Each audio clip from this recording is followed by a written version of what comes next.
Hi there, good morning, guys. Um, so today's topic, I will be talking about the reproductive system. So I have my notes here. So we're gonna be focusing on the follicle stimulating hormone and the luteinizing hormone. Okay, so I'm just gonna short form as everybody else, FSH and LH. Okay, for my sake because there are times that I do have problems in some words to pronounce, and if I say it loud, out, long, it will make me have a hard time. So FSH and LH, okay? So prior hand to me looking at the notes, I did a video with regards to um, the how the pituitary gland, right, has an anterior and posterior. Okay, so the posterior is run by the nerves and nervation, so it's literally part of the brain, if you can recall, right?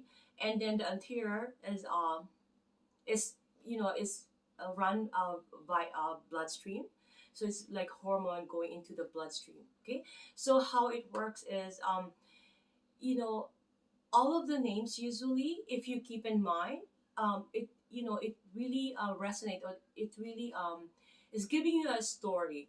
So I know that whoever comes to this channel, if they already have their anatomy, they already learned this is to recall, so that you could be a good therapist, you could be a good writer, a good teacher, or anything else that you wanted to be able to do, and have a good background of your physiology, and be able to have this permanent information in you, that you don't have to look in your notes, although of course we have to look in our notes at times, but you know how it works. Like, you might scramble for some wordings, but you would know that this is how the reproductive system works. Okay, so we're gonna do that. We're gonna try to do layman terms. I'm gonna try to explain it based on my notes. I don't have the capacity um, to do all those at the show. I don't think I could be able to do, but I know that I could be able to help you understand. Okay, so let's get ahead. Okay, so FSH is what it does to male. Um, so it will cause the testes to produce sperm. That's what it does. Okay, we're starting with FSH, and then I'm gonna go slowly. Okay, so for female, it causes the growth of ovarian follicles. So I will be showing you what happens in the ovary, from the follicle, from being primary and then secondary, and then it goes into a more, right, how it works. Okay, so during when the ovulation phase, menstruation, and all that, we're gonna talk about that uh, briefly, but we're gonna do it in a very segmental way. Okay, and it also causes those follicle cells to secrete estrogen. Okay, so we all know what estrogen is. That's our body, but we're gonna be talking about this one here slowly. Okay, so we're gonna go ahead for the LH. Okay, so what it does for the male, it causes the testes to secrete testosterone. Okay, so we have to differentiate that. FSH is to produce sperm, and LH is to secrete testosterone. So keep in mind the penis. I have a photo here. I'm just gonna tell you where the testicles are, or the testes. I do have a proper photo here that I could say of, this is the penis, and then this is the vagina, and this is the hole where the fallopian tube, and this is the uterus. But I'm gonna be explaining that in a while. But I did made a drawing here. Okay, so this is the penis. This is the urethral canal. This is the scrotum. It contains the testicles, or the testis. Okay, so that is where I will be explaining later on that that's where on top of it there will be where the production of a sperm is going on.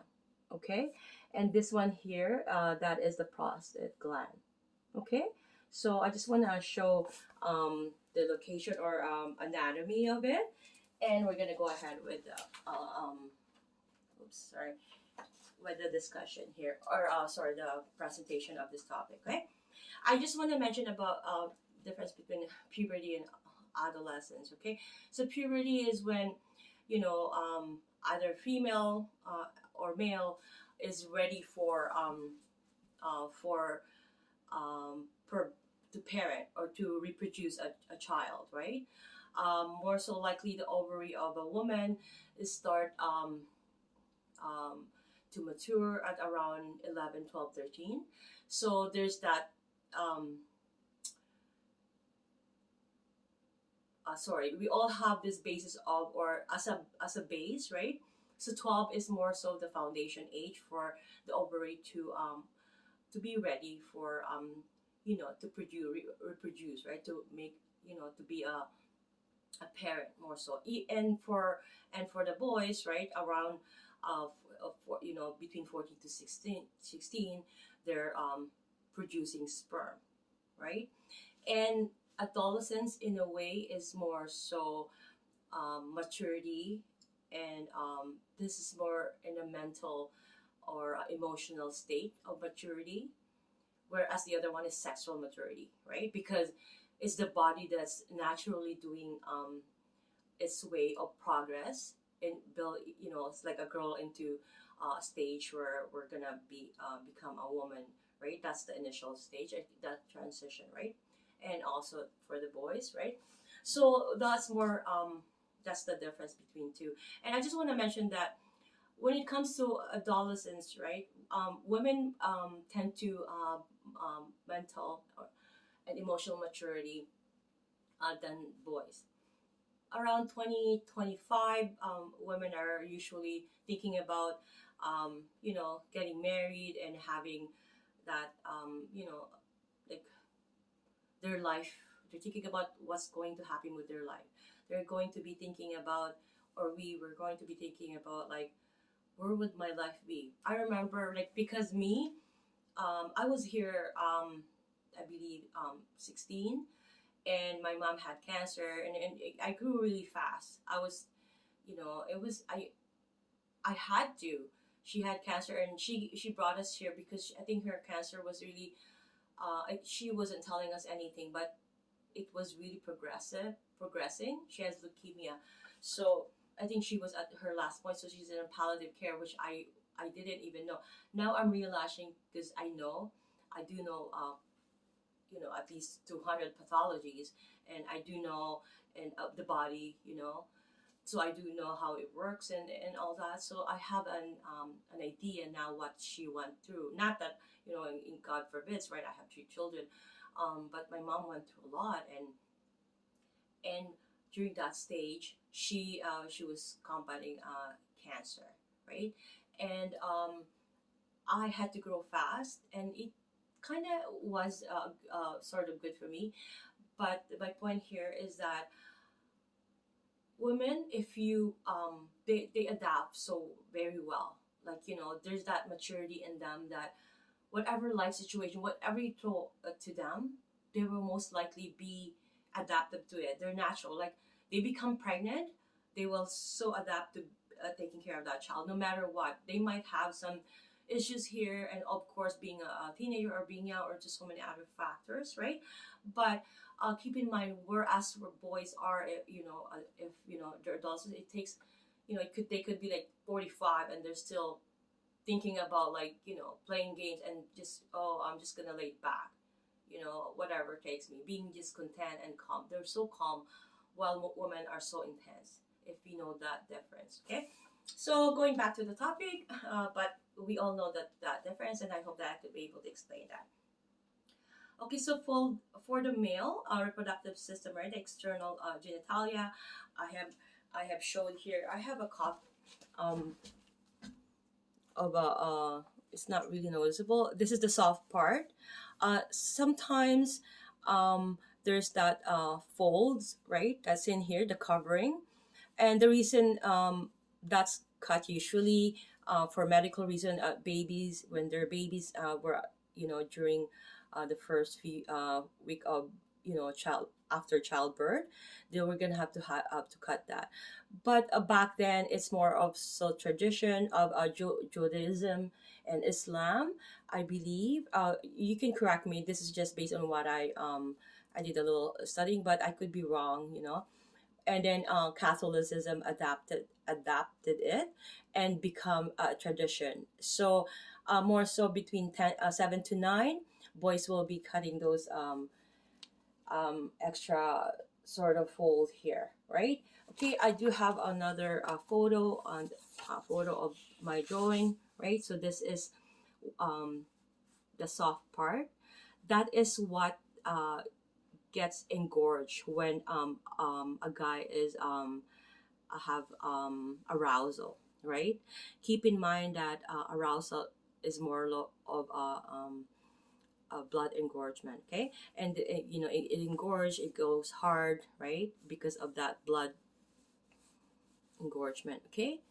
And if you see that this is the opening, it secretes semen. I'm gonna be talking about semen more so later, and urine. We all know that this is the urethral, right, canal or tube, wherein the semen and the urine comes out. They don't come at the same time, but alternate. But and the semen is there for the reason why is because the urine is acidic, right? So when a man during maybe during perhaps sexual intercourse or a pre sexual intercourse, so he's gonna produce some semen prior to have that lining where the urethra, so that in preparation for the sperm to come out, because the whole idea of this, why God created this reproductive system, is for us to reproduce, right? So that's how it's built. It's very amazing how our body's interconnected, and our body is aim is to um, maintain its homeostasis. We have to make sure that it's balanced, and our body will always try to correct itself, right? So it's really important that we know what the basis or the foundation numberings are. Let's say, like for our breathing, or what's the normal temperature, what's the normal, we have to have that temperature, right? It's 98.6, like, and if it goes above, then you have to know, like, you should be able to know that if there's going it's getting hyper, because hyper, let's say, if you're adding hypercalcemia, that means you're getting too much potassium. You don't want that, you just want balance, right? Or you're having hyper no, hypercalcemia is calcium, hyperkalemia is potassium. Okay, so if you're having a high, over production, or you're not really utilizing them, either or, you're still having more than what you need, and it's not good either, right? Or you're having depletion of your potassium more so, or you're having low calcium because you're not having you're in proper adequate vitamin D. More so, like, the body will have to have like a proper balance to be able to be disease free, right? So if we're we're getting off balance, let's say we're getting hyperthyroidism, hypertension, high blood pressure, that has to be really maintained, right? Okay, so more so that those sperm are more so in a better in a not in a warmer temperature, but more so in a colder temperature. Okay, so now I'm gonna be talking about I mentioned that foreskin around it, it has no purpose at all. More so, it has something to do with just it's just a covering. Okay, and then the circumcision, I have mentioned that, and vasocongestion is a term for that erection of the penis when it comes engorge, okay, with blood. Okay, so the testis, right? It's also a term because the testis is where the sperm is produced, right? So the term for that is spermatogenesis, right? So what's happening is it's stimulated by the FSH released from the pituitary gland. So the pituitary gland, right? It will be stimulated by the FSH, and it will release, right? So the maturation of a sperm takes about 64 days. So and after, it takes in that for 64 days, it will stay in the testes, in the testicles, right? I have showed you where the testicles is, where the scrotum, right? Okay, or so called like the balls, the two balls of the guys, right? The boys. Okay, so secretion of testosterone into the bloodstream. That's also happening into around the testes. Okay, so on top of the testes, I have leave a drawing up here, and you will see that where where it's like a storage more so. Okay, so so the if you see my drawing there, the testicles here, so that I put an arrow here, that is a cut view of a testicles, right? um on top of this of the sorry, you see the follicles on top of that here, it has that epididymis. It's called epididymis, right?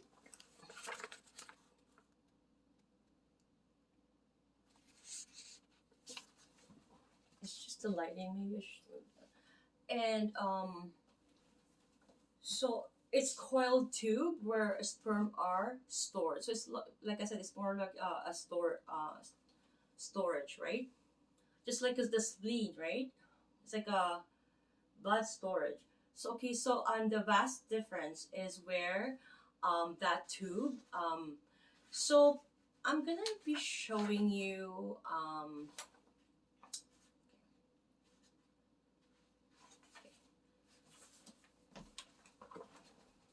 so so this is right, this is that a semi the tubules, right, that goes right, and it released that semen around here, right, and this is the penis here.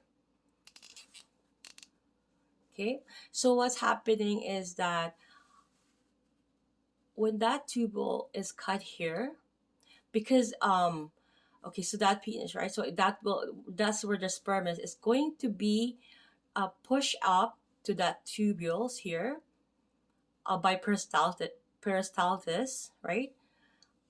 So it's gonna be pushed up by peristaltis, not like the egg, right? So that's gonna go down, and it in here it's going to release in the penis. This is the penis. There is this called Cowper's gland. If you see, this is the one that releases the semen. Okay, so we all know this is the vesicle, and then the ampulla. This is the part. This is the ampulla, and then the vesicle. So again, it's going to be released from here. Okay, during sexual arousal, this will release some semen here, the Cowper's gland. Like I said, in preparation for the sperm to come out here. And if you want some vasectomy done, because let's say for a family with 7 children, they wanted to no longer have children, not because of their financial situation, so it's gonna have the cut around here for the vasectomy. Okay, and